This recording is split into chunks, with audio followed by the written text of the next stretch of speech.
নমস্কার, আশা করি সবাই খুব ভালো আছেন। টুম্পাস কিচেন অ্যান্ড মিনি ব্লগসে আপনাদের সকলকে জানাই স্বাগত। আবারও একটি নতুন রেসিপি আপনাদের সাথে শেয়ার করব। আজ আমি তৈরি করব মিষ্টি কুমড়ো এবং ডাল দিয়ে একটি অপূর্ব স্বাদের নিরামিষ রেসিপি। মিষ্টি কুমড়ো খেতে যারা পছন্দ করেন না, তারা একবার এভাবে মিষ্টি কুমড়োর এই রেসিপিটি তৈরি করে দেখবেন, বারবার খেতে ইচ্ছা করবে। আমি এখানে বুটের ডাল 3 ঘন্টা ভিজিয়ে তারপর খুব ভালোভাবে বেটে নেব। আপনারা চাইলে এখানে ছোলার ডালও ব্যবহার করতে পারেন। চলুন তাহলে দেখে নেওয়া যাক কীভাবে আমি রান্নাটা করি।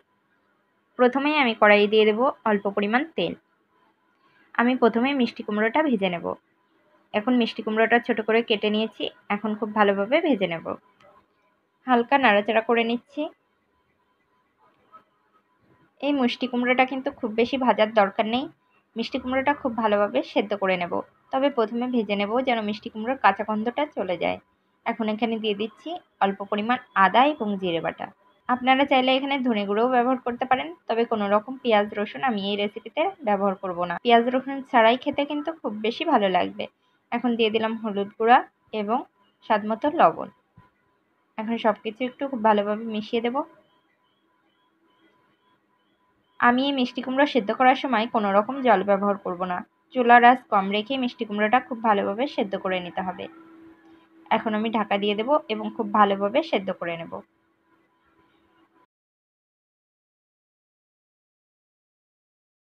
মিষ্টি কুমড়োটা খুব ভালোভাবে সেদ্ধ হয়ে গিয়েছে। এখন মিষ্টি কুমড়োটা আমি একটু ম্যাশ করে দেব। বন্ধুরা, রেসিপিটা সম্পূর্ণ দেখুন। আশা করি রেসিপিটি আপনাদের সবার খুব ভালো লাগবে।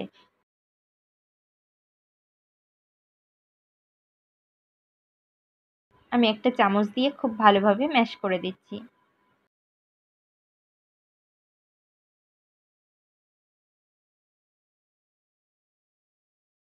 এখন এখানে বেটে রাখা ডালটা দিয়ে দেব। আমি ডালটা মিক্সারে পেস্ট করে নিয়েছি।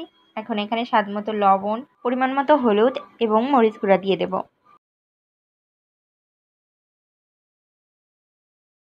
এখন আমি সবকিছু খুব ভালোভাবে মিশিয়ে নেব এবং এই রেসিপিটি তৈরি করার সময় চুলার আঁচ কিন্তু এখন কম রাখতে হবে, তা না হলে নিচ থেকে ডালটা লেগে যাবে।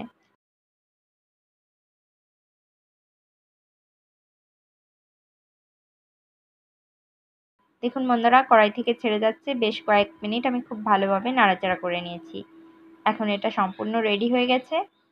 এখন আমি নামিয়ে নেব এবং খুব ভালোভাবে ঠান্ডা করে নেব।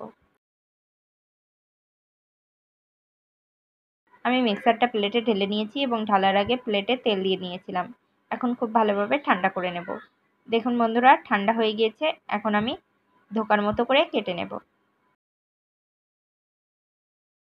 আপনারা আপনাদের পছন্দ মতো কেটে নেবেন। আমি আমার পছন্দ মতো কেটে নিচ্ছি। এটা ঠান্ডা করে নিলে ওঠাতে খুব সুবিধা হবে। আপনারা গরম গরম ওঠাতে চাইবেন না, তাহলে হাত পুড়ে যাওয়ার সম্ভাবনা থাকতে পারে।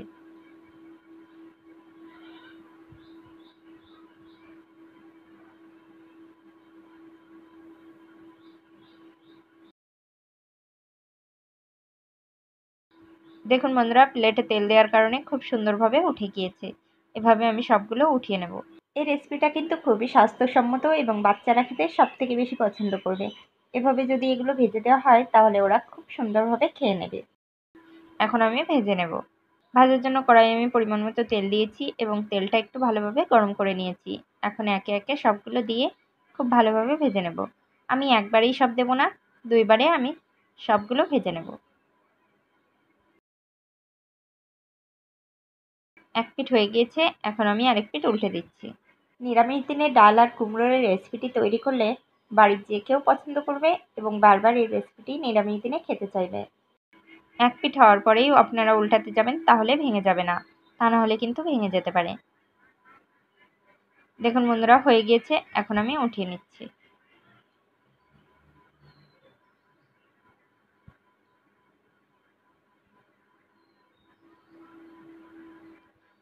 বাকিগুলো আমি একইভাবে ভেজে নেব।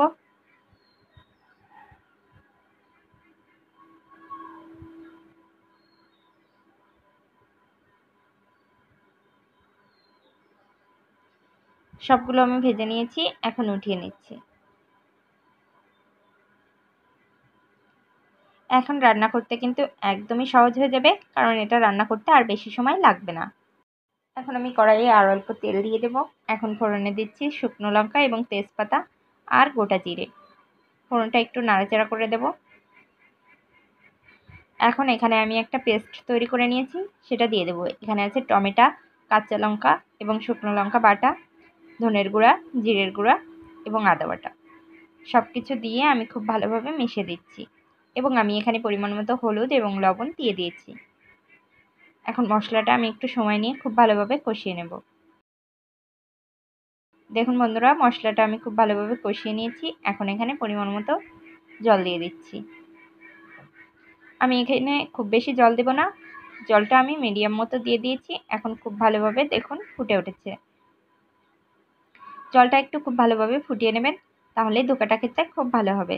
এখন আমি ধোকাগুলো দিয়ে দিচ্ছি এবং 2 থেকে 3 মিনিট রান্না করে নেব এবং খুব বেশি নাড়াচাড়া করবেন না, তাহলে ধোকাগুলো কিন্তু ভেঙে যাবে।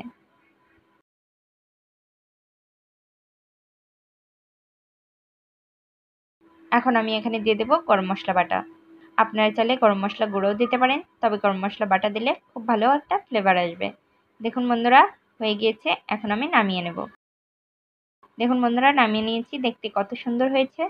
আমার এই রেসিপিটি যদি আপনাদের ভালো লাগে, প্লিজ লাইক, কমেন্ট এবং শেয়ার করবেন। সকলকে ধন্যবাদ।